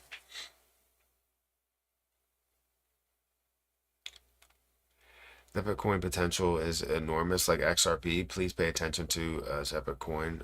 Buy 1 million of Zebec. How am I saying that? Zebec for 2K. I'm not going to buy any more cryptocurrency, but I do appreciate it. I think there's so much potential in many plays, and probably the same for Zebec Network. No deals have been made at all with these tariff spikes. So I'm guessing if American stocks take off, countries will be left to buy American stocks at highs. I don't think anyone wants to miss out on American markets. Trump said, buy now. I mean, I'm always buying in the markets, no matter if it's at a high or a low point. Any long-term trader or long-term investor knows that it's not about just the down times. Obviously, if you see down times, you want to aggressively invest, but you still want to consistently invest into the market. So for me, let's say it's $2,000 a month, no matter if we're down or if we're up, right, into the stock market. But if I see us down aggressively, I want to invest a little bit more. So with recent recent drops that we've seen, I've been able to invest more into SCHD, more into Target, more into Nike, different dividend plays that are going to be able to pay me a decent amount in the end. But it's about consistency. And that goes for the stock market and the crypto market, right? And any market, really. You're going to see that that growth over time, whether that happens in 2025 or it happens in 2026 or it even goes to 2030. It doesn't matter. We're going to see that happen over time.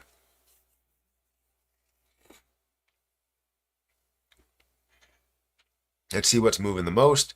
We have Python Network that's actually up by 31% today, to a 70 or $706 million market cap. I don't know if they've added more of their supply. You can see $242 million worth of volume. Circulating supply is 3.6. So yes, they did add more of their circulating supply. I believe they were at like 13% of the total supply.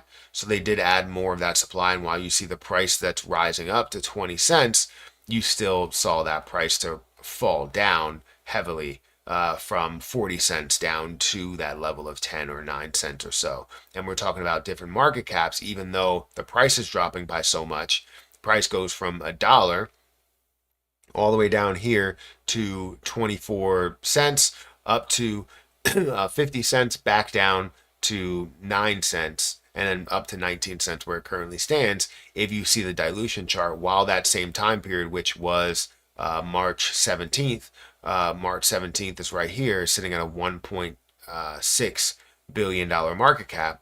And then we look over here at this price point, it's sitting at a 50 cent price point, meaning that they basically diluted it 100% to now look at a 1.9 or $2 billion market cap overall.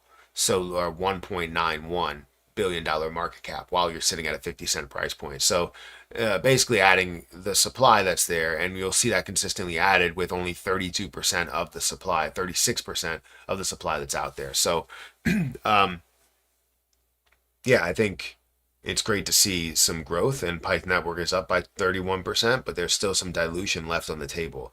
That's something that doesn't sit well with me. I don't know what the dilution schedule is, but obviously they were able to add 100% within the year. So it must be an aggressive schedule. Pepe, 24%. Athena is also up by 16%. Pi, 14%. Jupiter is up by 14%. $1.5 billion market cap at a 53 cent price. Floki, 12%. Hype, Bonk, Fartcoin, all up about 11 or 12%. Story, IP, I've seen some things about this play. I just haven't dove into it. I've seen some people talk about Story. It does have an unlimited supply. You're also looking at 27% of the supply that is out there from the total supply that they have. While the max is unlimited, it does suck. Hey, we got a member here. CryptoCon, Raul. Thank you for being here. You got a member here. It's the first member to show up in a while. Obviously, I haven't live streamed in a while, but I do appreciate it. I'm still buying and bought the dip. I have to admit that XRP took my focus and my heart. I only accumulate CRO and XRP. I hear you.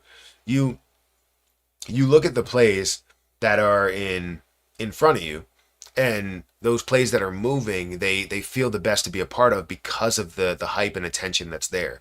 The hype and attention for a lot of plays don't die, and that's why I still hold a lot of the positions that I have. But yes, your kind of what is in the forefront kind of changes as time goes on, right? While I was talking about Shiba Inu, I still have Shiba Inu, but I wasn't able to do all the things that I wanted to do or see it flourish the way that it should have flourished, because of the ecosystem dev team, and there's always people that can tear it down or people that can take it down.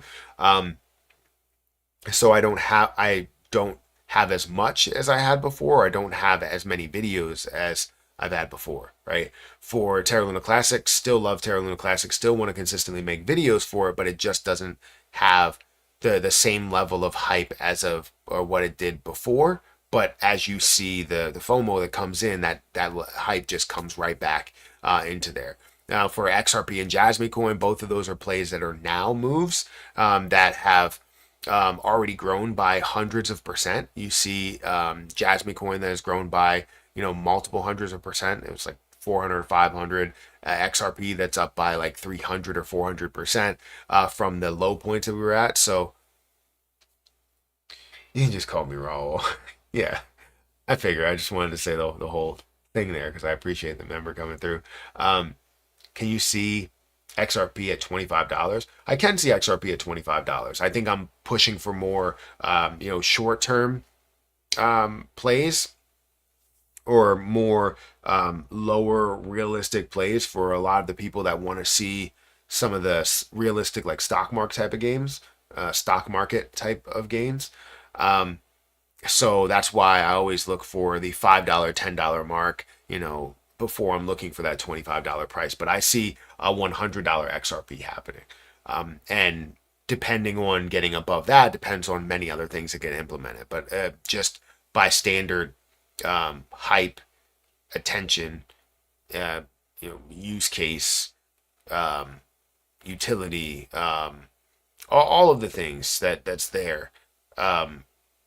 The base level things, the wholesale product of what you had, it looks like up to $100 is kind of that level, right? But 5 to 10 to 20 to 25 to 50 to 75, all that's what I'm looking for in different plays. That's why I have my price targets and my exit plan.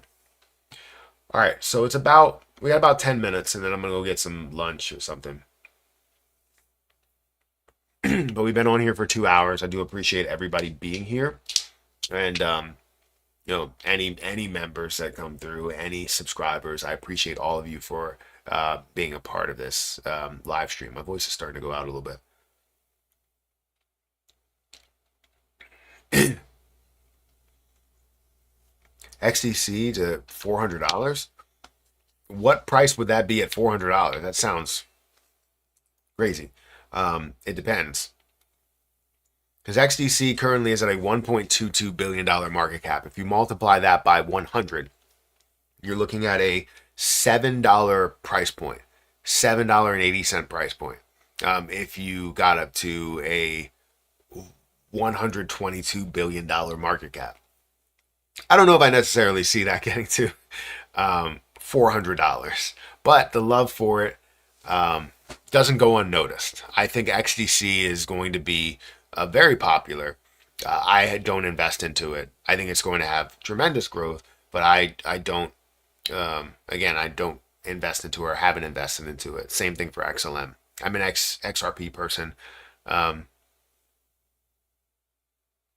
And that's with supply that can be added. You're talking about half the supply that's there, $55 trillion market cap incoming.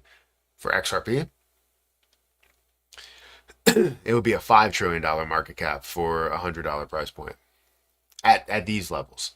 $55 trillion market cap would be a $1,000 price.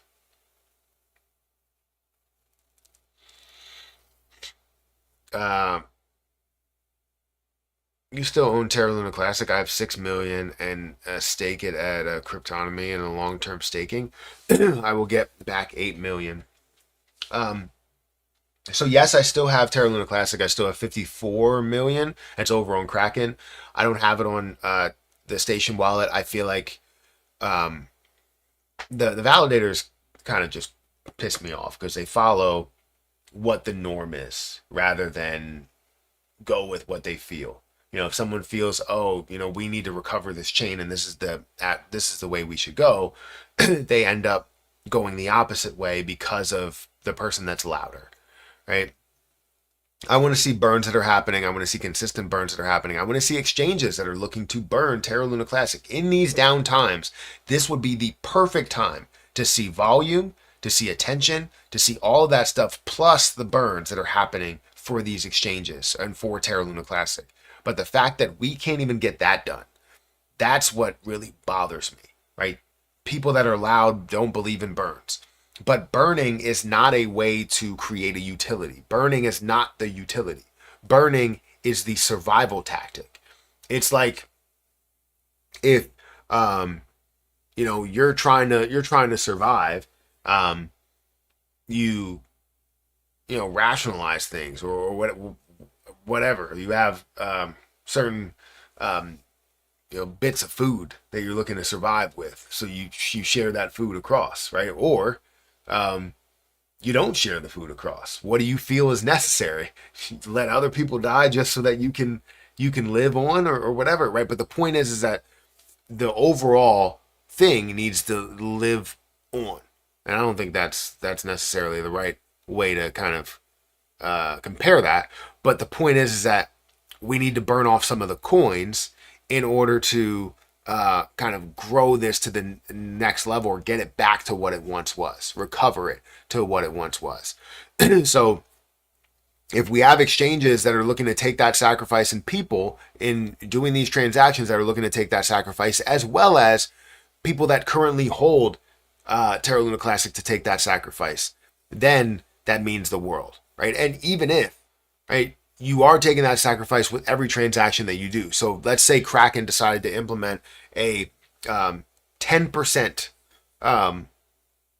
volume move, or 10% of the supply that you have is going to be burned off. If they decided to do that, I'm not saying that that would be the case, but if they decided to do it, I would be fully willing to take off 10% of my supply to know that everybody else is doing the exact same thing with their transactions. To know that 10% of that supply is going to be burned forever and essentially raising the price overall. Now, all I have to do is one transaction, while other people may have an in and an out. You know, you might have a buy. Let's say you buy 100 million.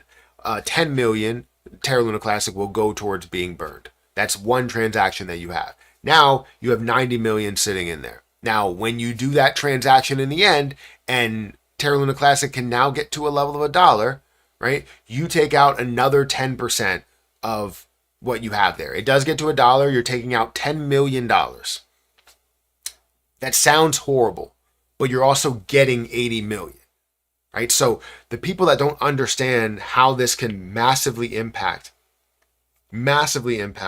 Terra Luna Classic in the end, it doesn't mean that it has to stay. It doesn't mean that a 10% tax or 1% tax or whatever it is, it doesn't mean that it has to stay here.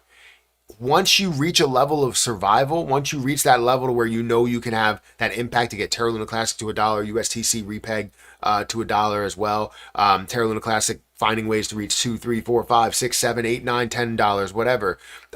Now you take that away. Now you implement something where you can have protections to be in place and you know, kind of keep that survival up.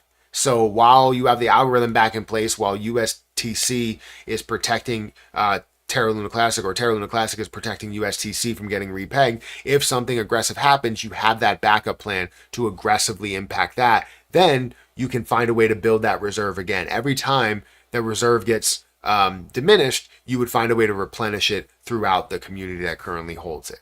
Like, I don't understand. That's the way that we can go, and we could see complete survival of Terra Luna Classic. But, you know, I don't know. If people don't believe in it, if they don't believe in that message, then that's fine.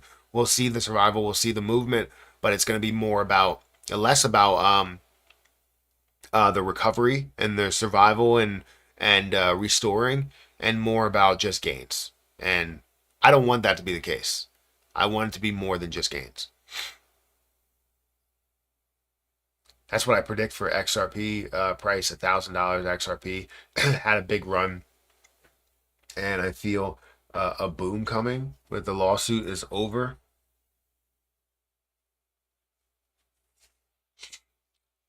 I feel like you put the wrong word there.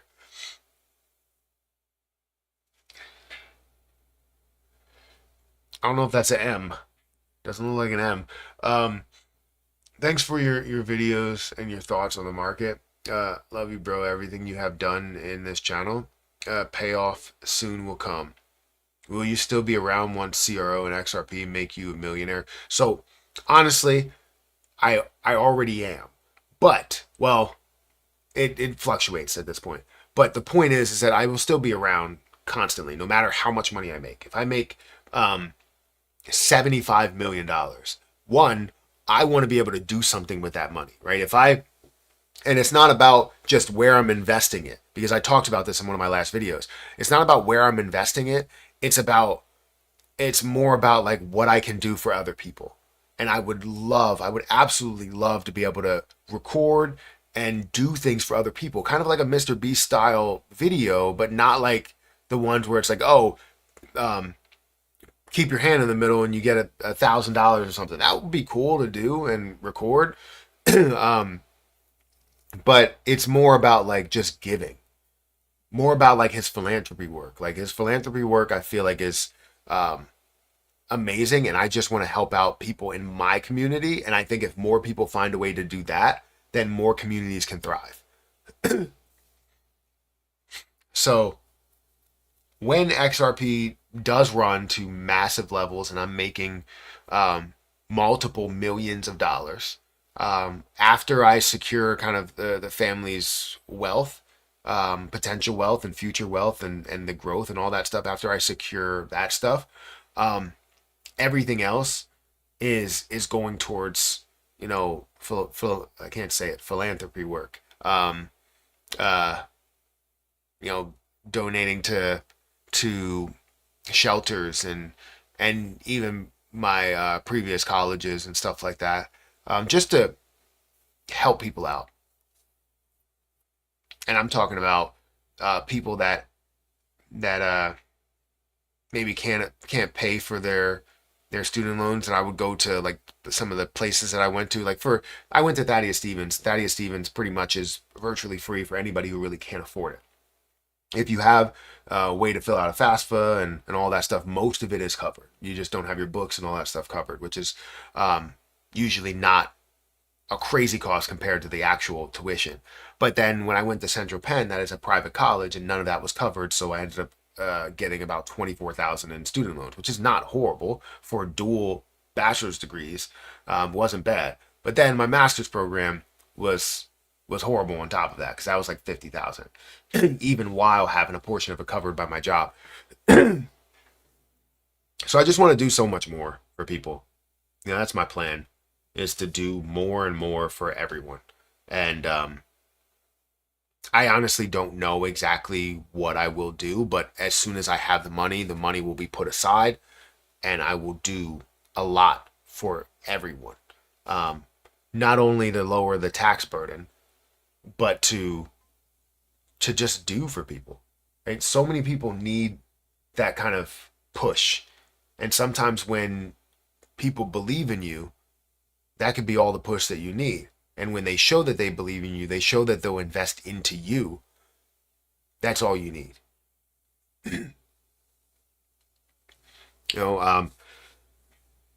And if out of 1,000 people, I can find a way to get maybe 50 people to do better for themselves, that's a win in my book.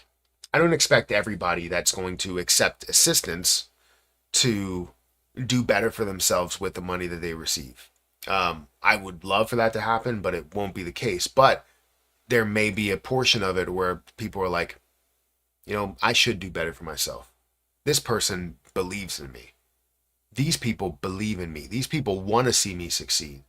So I'm going to do better. And that's all I want. That, 5% of people to come through and go, I will do better. I will do my best to make this last. And those people that do that, I will be there for them even more. You still think it's possible to turn 50K into 1 million in a bull run? I think if you found a way to be invested into a lot of plays beforehand, yes. I think now you're looking for 50K, and it all depends what you invest into. So yeah, you could put 50K into XRP and then see that thrive and be a way bigger play than what it is. You can also invest into something that grows 600,000% or 60,000%. So it really all depends on what you invest into and the breaks that you get with those. I think it's possible. But now as you're looking at like the top 100, you're starting to accept maybe a little bit less, where you turn it into $500,000, and that sounds great. Now, yeah, I think, adding a 10x is like more of a consistent thing, and you expect 10x across the board, $500,000, turn it into $1 million would be what, a 20x from those points. That's not horrible, especially in a market to where it's speculative. So I think it may not be the easiest road, because as you see that 50,000 turn into 300,000, how does that make you feel? Because if deep down you feel like that's a lot of money, then you're also going to probably sell a portion of it, which makes it more difficult for you to get to $1 million. But 50,000 to 150,000, when you take your profit, fantastic. But then you also have to factor in the 100,000 that you made in profit is half tax, so you're really turning 50,000 into 100,000. So you're gaining 100% on your money after taxes, but you still have some that's left in there to grow and do whatever it needs to do. So it all depends. Like I've said plenty of times, selling is the hardest part of investing.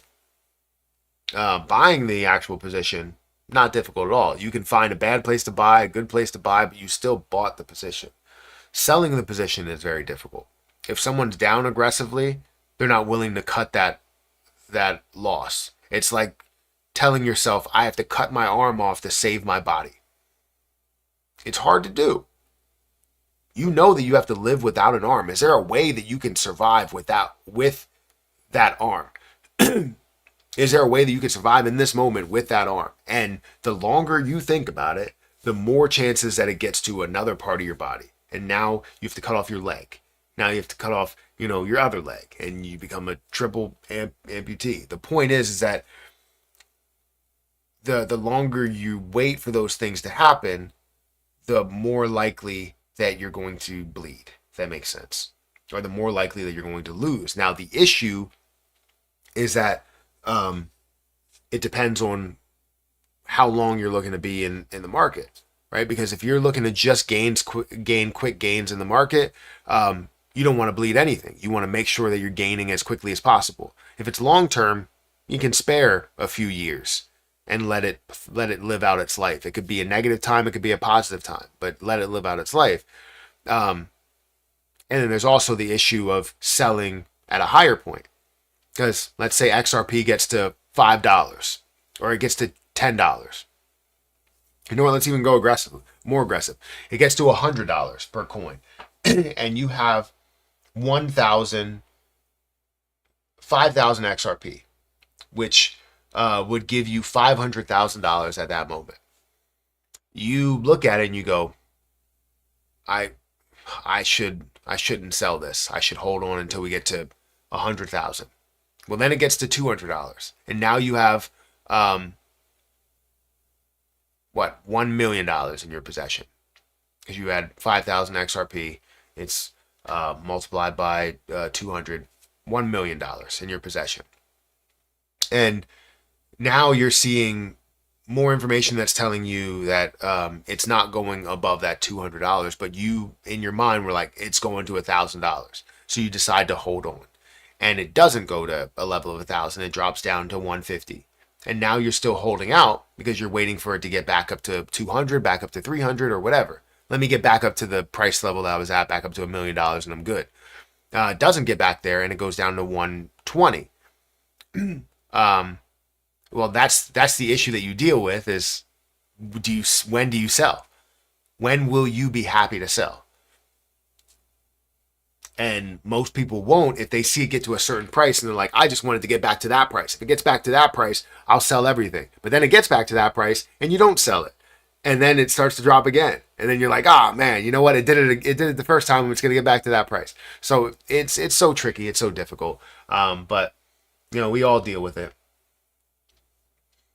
Make sure you guys hit that like button, hit that subscribe button, hit that notification bell for more of these videos. Also, again, we have 112 people that are here, 242 likes. Thank you for liking the video. Anybody that sends a super chat, I appreciate you. Anybody that is a member, I appreciate you. Anybody that's viewing and a subscriber, I appreciate you as well. Also, if you guys want to check out my link for BTCC down below, it is a great platform where you can leverage trade. You can trade up to, you can do get a 10% deposit bonus when you use my link, as well as get 40% lower trading fees up to $10,055. Fantastic platform that offers you leverage trading, trading outright, like owning the position, and demo trading if you wanted to establish some sort of benefit. But just to let you know, not benefit, if you want to establish some sort of strategy, just to let you know, if you make money in that strategy, it's not real money, which does hurt the soul, because I've seen people that have made hundreds of thousands of dollars demo trading, and then they say they have had not as much luck doing the same thing over in the real